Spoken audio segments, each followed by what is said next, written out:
ഇന്ന് പുതിയ അടുപ്പ് പണിയാനായിട്ട് വന്നിരിക്കുന്ന അടുക്കളയാണിത്.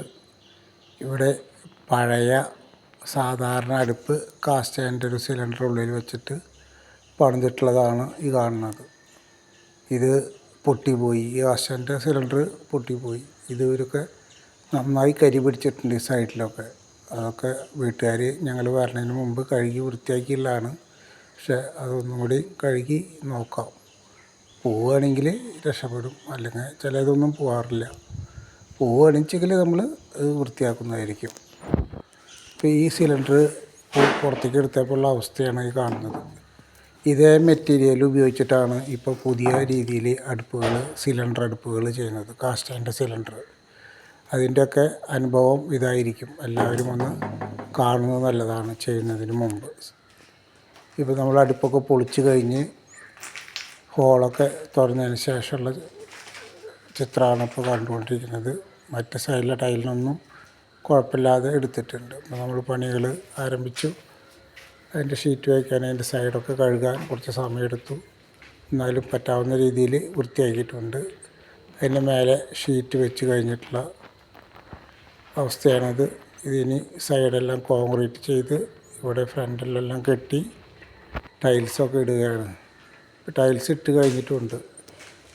ഇത് ഉള്ളു ഭാഗത്ത് ഇനി ഫയർ ക്ലേ ഉപയോഗിച്ച് ഫിനിഷ് ചെയ്യാനാണ് ഉള്ളത്.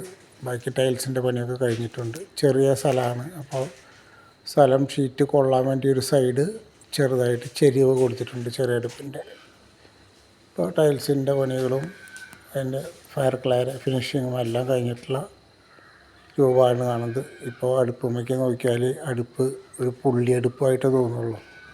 ടൈൽസിൻ്റെ ആ ഡിസൈനൊക്കെ സ്റ്റീലിൽ റിഫ്ലക്റ്റ് ചെയ്ത് കാണുന്നതാണ്. അതുകൊണ്ടാണ് പുള്ളി അടുപ്പ് പോലെ കാണുന്നത്.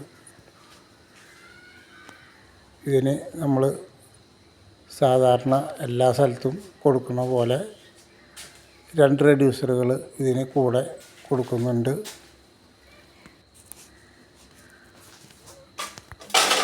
ഇതിന് 10-ൻ്റെ റെഡ്യൂസറാണ് ഇപ്പോൾ വെച്ചിരിക്കുന്നത്. ഈ അടുപ്പ് 8-ഇഞ്ചിൻ്റെ റെഡ്യൂസറും വെച്ചിരിക്കുന്നു. ഇതിന് 3 അടുപ്പുകൾക്കും മൂടികളുണ്ട്. ഈ 3 മൂടികളും അതിൻ്റെ റിങ്ങുകളും ആവശ്യമുള്ള സമയത്ത് മാത്രമേ ഉപയോഗിക്കാവൂ. റെഡ്യൂസറുകൾ ഒരു കാരണവശാലും ആവശ്യമില്ലാതെ ഉപയോഗിക്കരുത്. ഇപ്പം ഞങ്ങളുടെ ഇവിടുത്തെ ഉള്ളിലത്തെ പണിയൊക്കെ കംപ്ലീറ്റ് കഴിഞ്ഞിട്ടുണ്ട്. ഇനി ഇതിൻ്റെ പുറം ഭാഗത്താണ് പൈപ്പ് കൊടുക്കുന്നത്. അവിടെ ഒരു കോണിയാണ് വന്നിട്ടുള്ളത്. മുകളിലേക്ക് കയറി പോകാനുള്ള കോണിയുടെ ഭാഗത്തേക്കാണ് ഈ പൈപ്പ് എടുക്കാൻ സാധിക്കുകയുള്ളൂ. അതുകൊണ്ടാണ് ഇങ്ങനെ സ്റ്റെപ്പിൻ്റെ ഭാഗത്ത് വെച്ചിരിക്കുന്നത്. മുകളിലേക്ക്, ചിമ്മിനിയുടെ മുകളിലേക്ക് കൊണ്ടുപോയിട്ടില്ല.